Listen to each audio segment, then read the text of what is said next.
From Ag Expert, it's the FCC Knowledge Podcast, a show that features real Canadian producers, real stories, and real good conversations about the business of farming. I'm your host, Marty Seymour. I can't imagine working as hard for anybody else. And I think that's just the reality of dairy farming. I mean, we do it because we love it. It's in our bones. It's who we are. And I mean, with any farmland, I think it just becomes a part of you. On today's show, we're going to be chatting with Ashley Brown from Browndale Farm, proudly putting Paris, Ontario on the map. Ashley's a fourth-generation dairy farmer, and her family's been on the land for nearly a century. Even though she grew up around agriculture, she really didn't get that involved till later in life. Ashley's original career path was in the permanent cosmetics industry. So how'd she wind up managing the dairy farm? You'll have to stick around to find out. Today's episode is full of great information about new technology, risk mitigation, diversification, and carrying on the family legacy. Lots to learn ahead.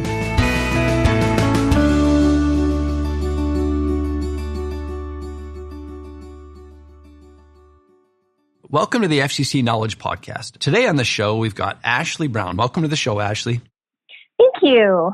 Now, our listeners would know, I love to know where people are from. We've got an audience that covers the country, farmers from corner to corner. So where's home for you? So we live in Paris, Ontario. We are about an hour west of Toronto. Okay. So now, price of land. You're in some pretty expensive farmland country. What's the price of land out there?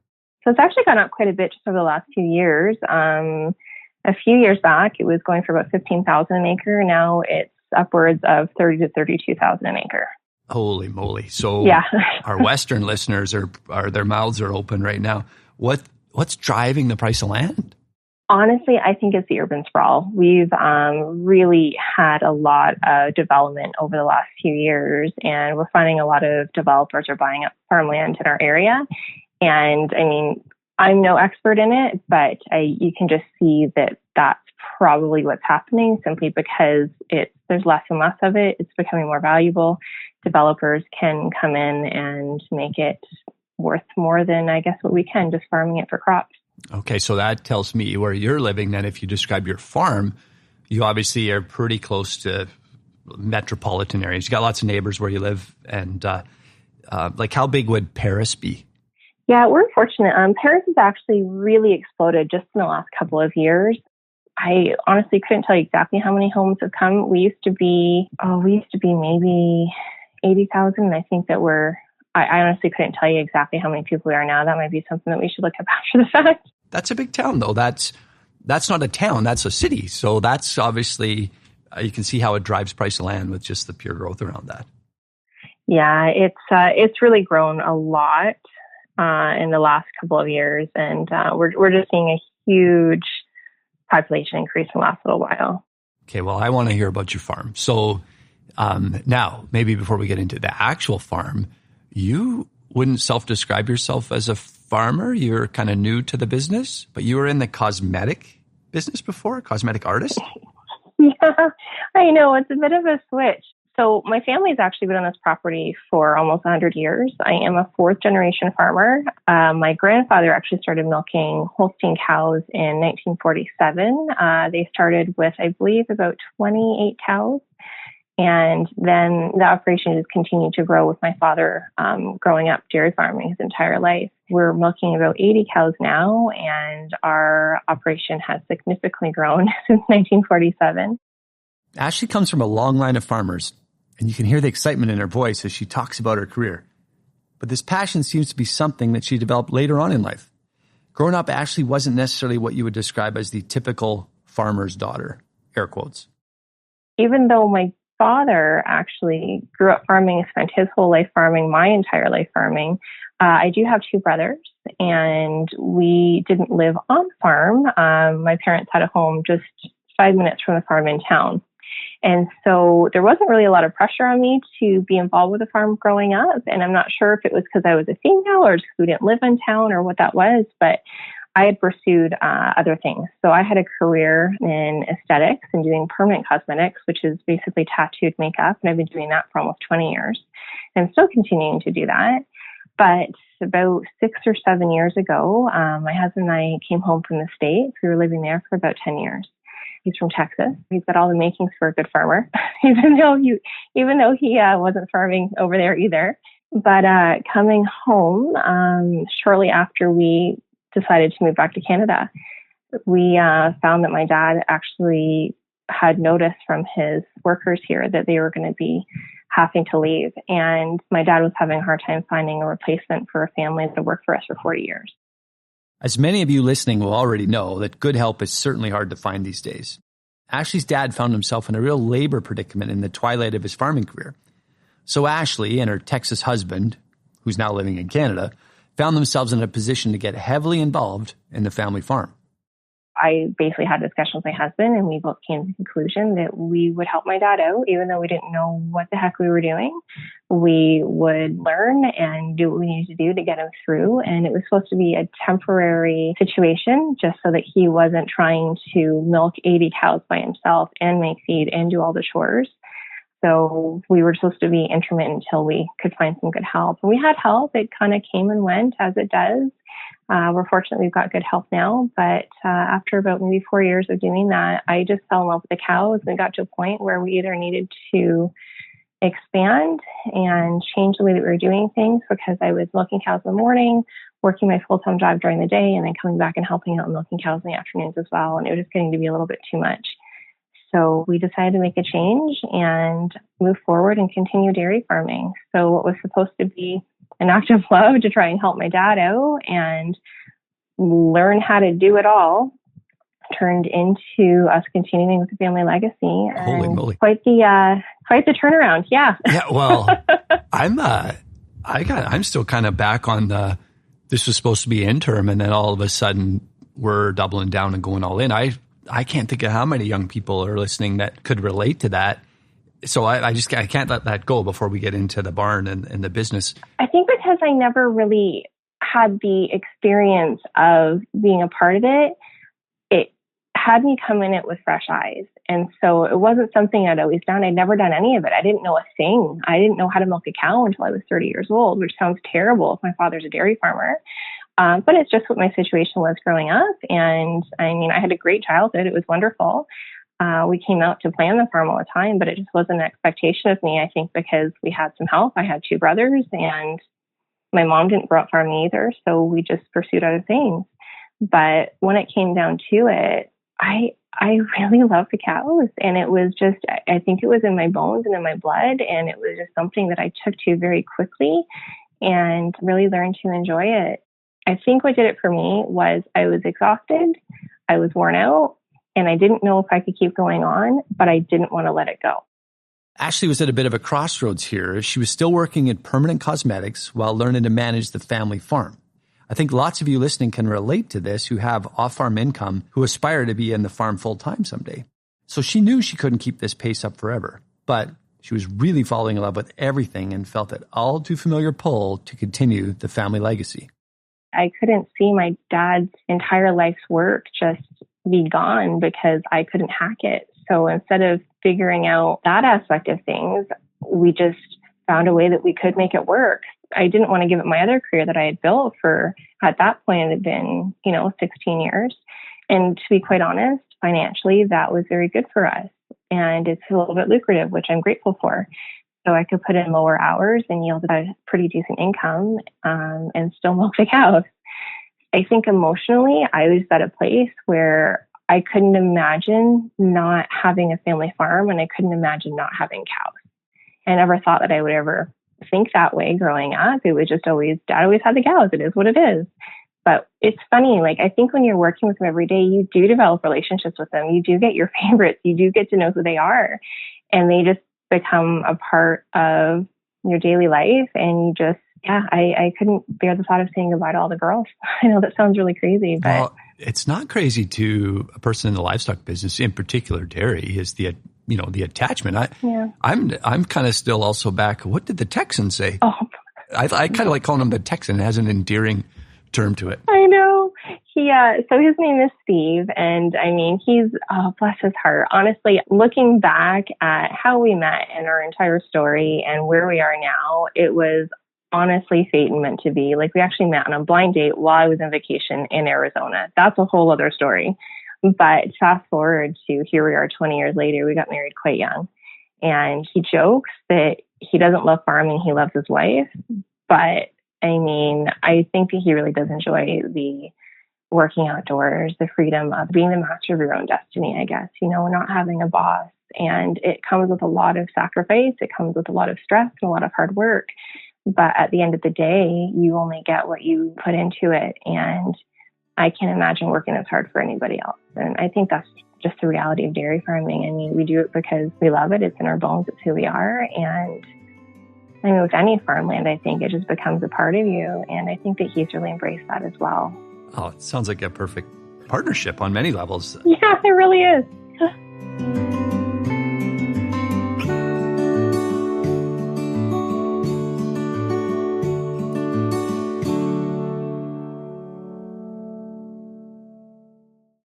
Remember that challenge Ashley was having with biting off more than she could chew and managing 2 separate careers? The answer might not be what you thought. The answer to her problem was in automation, or robots, if you will.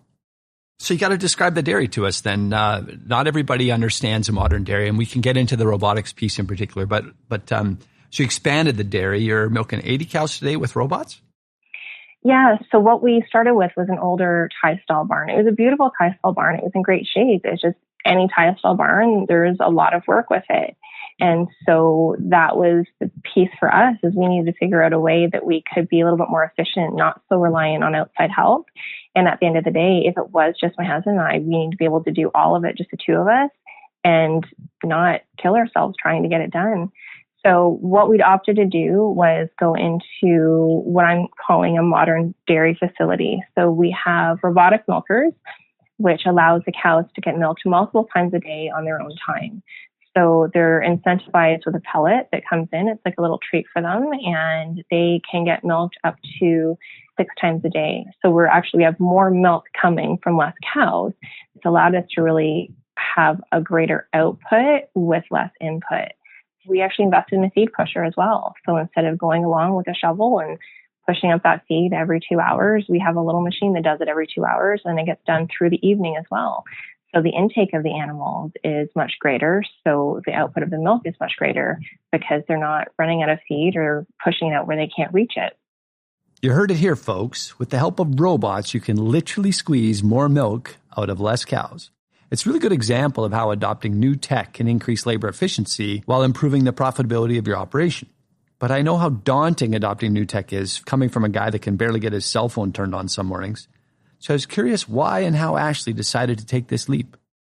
I think what it was is it came down to my time. If I was able to redistribute my time in different ways, and I was able to continue to work off farm while still maintaining and managing the farm here as well, then that financially made sense for us. We were very fortunate that we came into a time where there were some incentives to move into innovation financially as well. With a parlor, we would still have been reliant on either myself doing it 3 times a day or us having help. And with my father getting older as well, too, I mean, he's still in fantastic shape. But the reality of it is he's going to want to be wandering at that barn until he's 95 years old. And I wanted him to still be able to be an integral part of that without the physical labor end of it. So that's really why we decided to go ahead with robots. And they're not perfect. I mean, they all have their own ups and downs. But yeah, I think that was the biggest thing that drove it, is just being able to have that flexibility and that extra time, and just knowing, honestly, if my husband was sick and my dad was sick, I could still do absolutely everything myself if I had to. Clearly, Ashley solved some huge HR labor challenges using tech. I imagine for many of you listening, you can relate to the fear of things falling apart quickly if anyone's unable to show up at work someday. Ashley addressed these production risks and in the process, maintained and improved the profitability of her operation. I'm impressed. So obviously the investment decision was multifactorial. My other thing I think I learned in this industry too is every time I do the math on the cost benefit, I can never make it pencil out where I feel like the decision's clear or that I know I'm going to make money. Like I think you did a barn expansion, added robots. How did you get through that? So I think what it was funny. I actually sat down with their bookkeeper and she kept looking at me. She's like, you can't afford to do this with your numbers. And I just kept looking at it because the way that it works in Canada with our supply management system is that we purchase our quota and we fill that quota, but we also have extra incentive days that come up that we're able to fill. So I sat down and I penciled it out with her. I said, look, this is the income that I am missing out on because we cannot fill our quota completely in the state that we're at.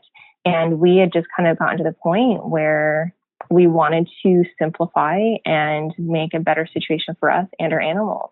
And so when we penciled out the fact that we could have a greater income because we would have the capacity to milk more cows if we needed to, it made sense. The last observation by Ashley really drives the point home that sometimes investing in new tech will actually help you capture some of the income you're missing out on. In many ways, for a lot of us, it's counterintuitive that we need to spend more money to capture more revenue in a risk-managed fashion. Ashley crunched the numbers, and it became pretty clear that she likely had more to lose by not investing in automation. I never thought that we would be milking much more with less cows. So just a little bit of perspective. So we're able to fill now with 80 cows, 106 kgs of quota, and we were filling about 90 kgs of quota with 90 cows, I believe, in the old facility. And that was we were having difficulty feeding our cows or outside properly, our dry cows. We had grown beyond our facility. And so we were suffering, the cows were suffering, and something needed to be changed. And so we could have gone parlor. We could have just expanded the tie stall. But I think it was mainly the labor end of things and not wanting to be completely reliant on outside help to be able to accomplish everything. You know, for the complexity of the decision and the leap of faith you made, there's actually some simplicity in what you've done here. Is you kind of boil it down to these are the 2 or 3 things that we need to solve. Mm-hmm. Labor sounds like your first one, sort of de-risk that. So I'm not relying on, a family to live with us and do the work, or, you got the financial side. To me, sometimes that's the easiest. It's just linear. You put the math in and can we cash flow it? But I love how you approached it. So far, we've heard all about the benefits of adopting new tech and automation in the dairy world. But after the break, Ashley's going to talk a little bit more about the darker side of the transition and how she got through that.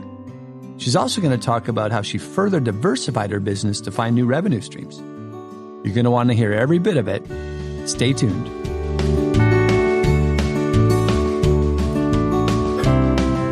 In our old tie stall barn, it was very hard to find labor.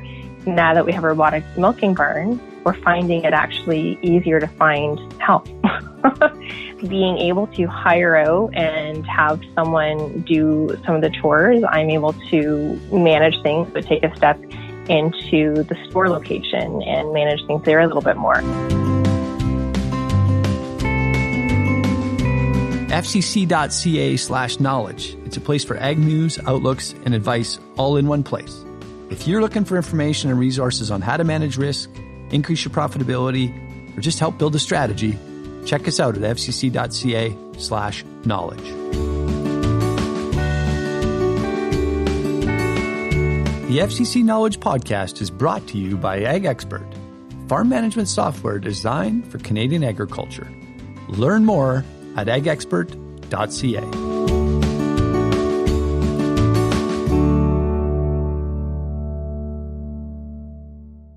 If you looked at that transition period where you went from what your family and your grandpa and everybody knew as stanchions and milking cows to going to robots, that transition's not always easy. Like, if you look back on it, what was the hard part? Well, first of all, I'd like to say that I am so grateful that I started in that facility, because not growing up farming, it taught me, well, number one, what I was made of, and I could actually do it. But number two, I don't know that I would have been able to learn as quickly or as well about the animals and their health and the things that they needed in the environment that we have now. It was just such a completely hands-on, everyday situation with every animal. So talking about the hardest transition, I think the hardest part was when we were building the barn, I took on the role of being basically the general contractor and keeping things going, keeping things moving, making sure that they were doing what they needed to do. And so I think that plus balancing trying to be working off farm and still milking the cows. And so I'm really grateful that we had a really great gentleman working for us at that time. So I was able to take a step back from milking. I was still involved in the farm and I was still milking, but it wasn't every day. And I was able to really focus on getting that building going and pushing things forward in that way. During this transition phase, Ashley had to take on even more responsibilities. Thankfully, she was able to find help with the labor side of her business to free up some time so she could focus on the business management. The reality is there's lots of tough decisions to make when adapting new technology and building new infrastructure. So what are some of the important things to consider when making these decisions? It's hard. So many people have so many opinions about how you should set up a new facility and you build it in that way. And so we also needed to find the time to go and look at a lot of different barns and a lot of different buildings before we made any final decisions on our layout and our setup and what we were going to do. And I think we changed our plans maybe 5 or 6 times before we finally ended on the plan that we wanted. We wanted something that felt cozy and felt warm and inviting because we wanted to be able to have the public come through our facility. I think that educating the public is a huge tool for us to help grow our industry, to bring our community into our space, to let them see what farming is actually about and teach children where their food actually comes from, let them meet the people that are actually creating the food. That was the biggest struggle for us, was trying to create a facility that was not only functional, but they would feel inviting and give that right message out to our community as well. Now, the cows, they were amazing. We really thought that they would struggle more going through the robot, but I think we only had maybe 2 or 3 that we ended up having to call through that whole transition. We did really struggle with our feed company. We ended up having to switch, though.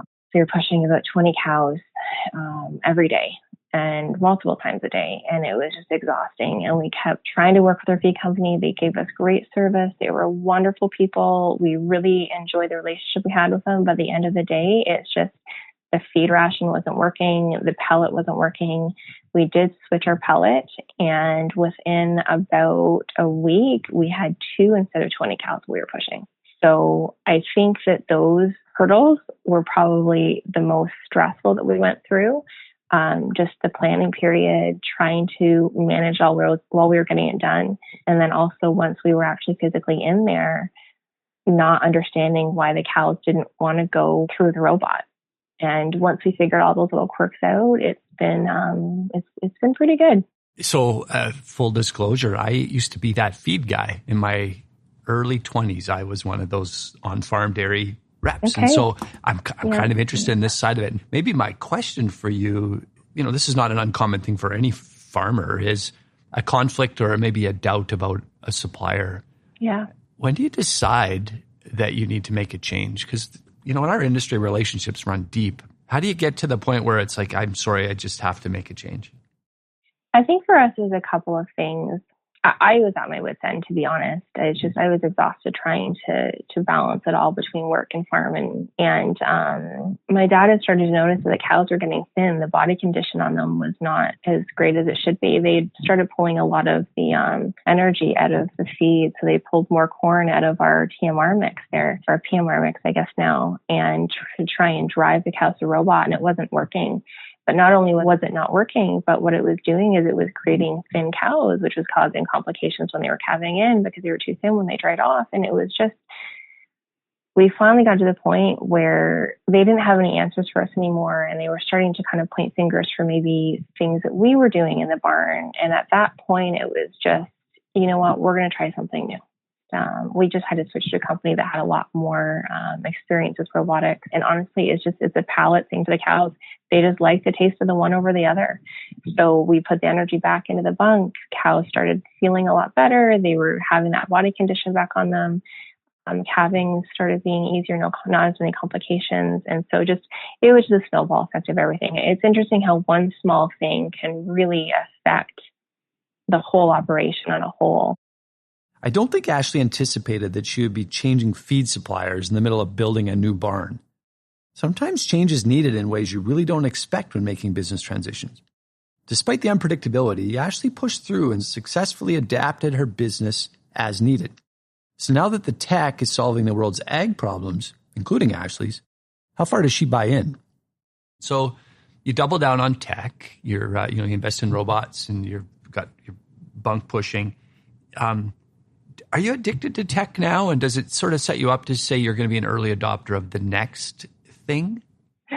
Honestly, I don't think so. I think what we did is we chose a tech in the barn that would make sense for efficiency. So the robotics, milking the cows, we're getting more output with less cows, and our hours are a little nicer as well. We're not up at 4:30 in the morning anymore. We're up at 7:30. So that alone was a big deal for us. We're not generally early risers, my husband and I.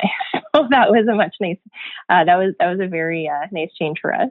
But also the manure scrapers too. We've got them automatically going every 2 to 3 hours just to keep the feet clean and things like that. So I wouldn't necessarily say that we're super techy by any means, but I mean, if there's something out there that can make our job done more efficiently and benefit the health and well-being of our animals, then absolutely I'm going to take a look at it.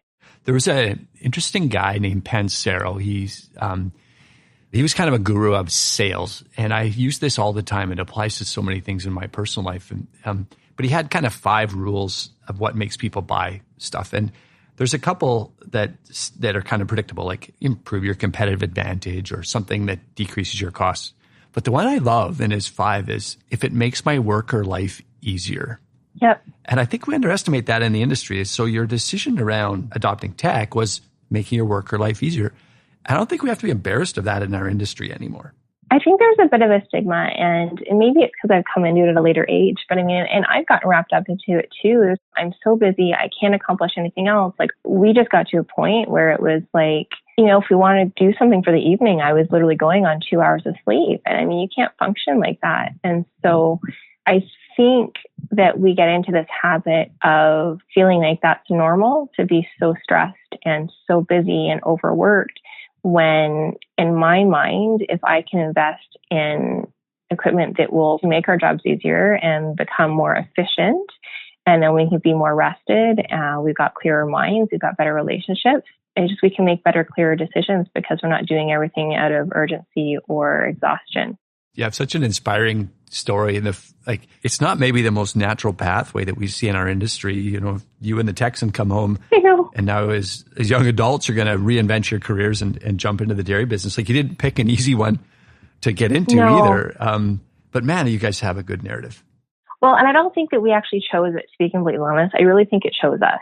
And I know that sounds so crazy, but I mean, number one, a girl from Canada and a kid from Texas meet in Arizona on a blind date. We hit it off. I ended up picking up my life, moving down there. 2 years later, we get married. And, a decade later, we moved back home here. And then we end up on my family's farm when neither one of us has ever had anything to do with agriculture at all. So I just think it's one of those things where when it's meant to be, it's meant to be. And sometimes life just chooses a path for you, and you just jump on it and go for the ride and see where it takes you.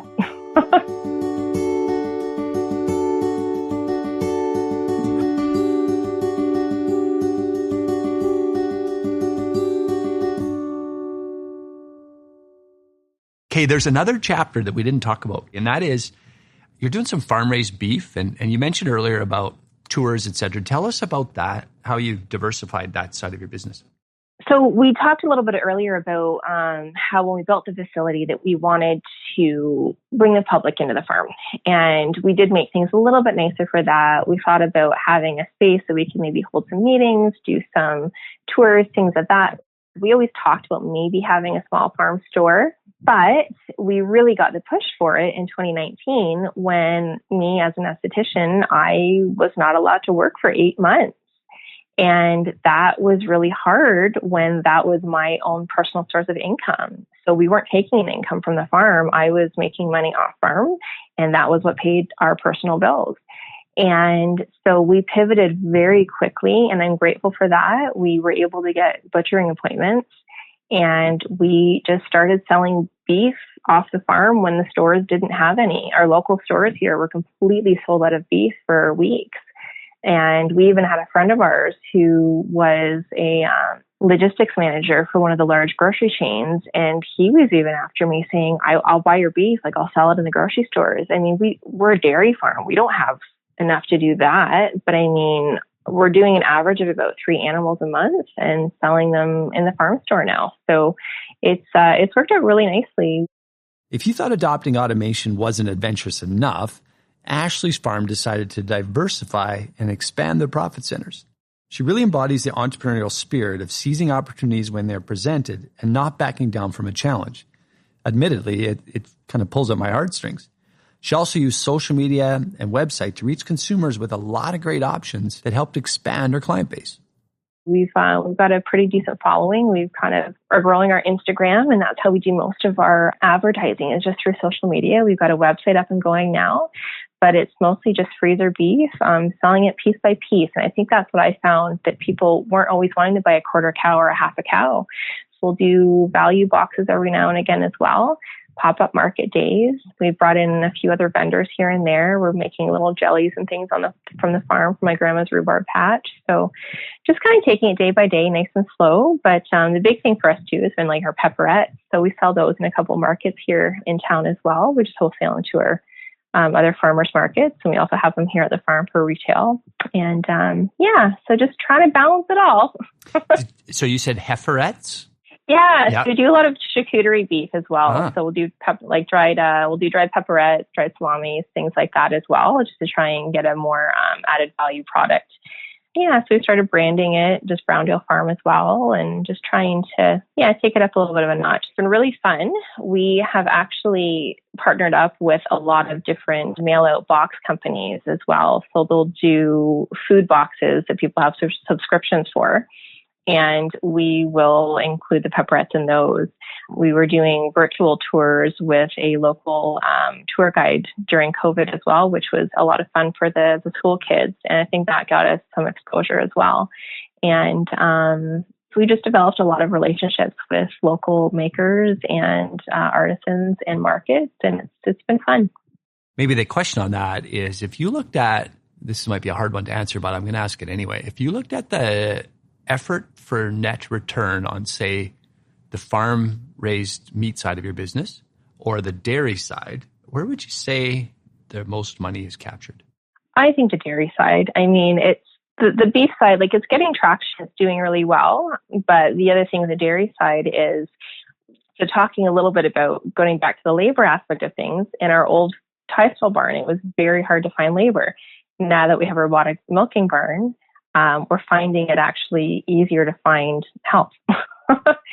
So being able to hire out and have someone do some of the chores, I'm able to manage things, but take a step into the store location and manage things there a little bit more. And so I don't know how to answer that question, to be completely honest. Like, it's all kind of blended together. So, I mean, definitely the dairy creates more income for us. We have everything set up in an innovative way so that the work end of it isn't as difficult as it used to be. But we've also got some great people working for us right now that help along with that too. So we're still in the building stages of the store. So maybe you check back with me in a couple of years, and if things are kind of flowing a little bit more smoothly and we have a larger customer base, I might not have to be working so hard every day to push it and get the word out there, then maybe they would be level. I don't know. Well, I love your ambitions. So this is a selfless plug you can do for anybody that's looking for farm-raised beef. All you got to do is get to Paris, Ontario. Yeah, absolutely. Actually, we can actually ship any of our dried products through all of Ontario as well.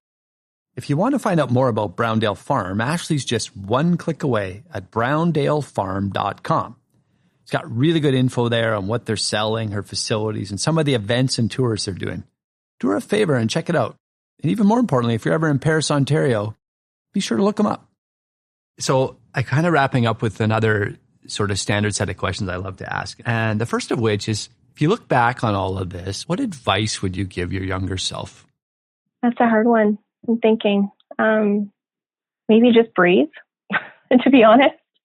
Just breathe, because I think when you're in the crux of it and you feel like you're drowning, it's hard to see the end of it. It's hard to see where you're going to come out on top. And I think it's important to just take a breath and make sure that your goals are clear and that you have a direction and that you're making efforts to work in that direction. And if it takes a little longer than what you hope for, that's okay, because you're still going to get there. So just live in the moment, enjoy the time that you have where you have it, and know that if you feel like you're drowning, that you're going to catch your breath soon. Boy, that's good advice for anybody from any discipline. That's just solid advice. Yeah. Taking that breath and having a good support system was invaluable. What a good reminder for us. And so lastly, what are you most proud of, Ashley? You guys have obviously achieved a lot in a short amount of time. And what's your biggest sense of pride?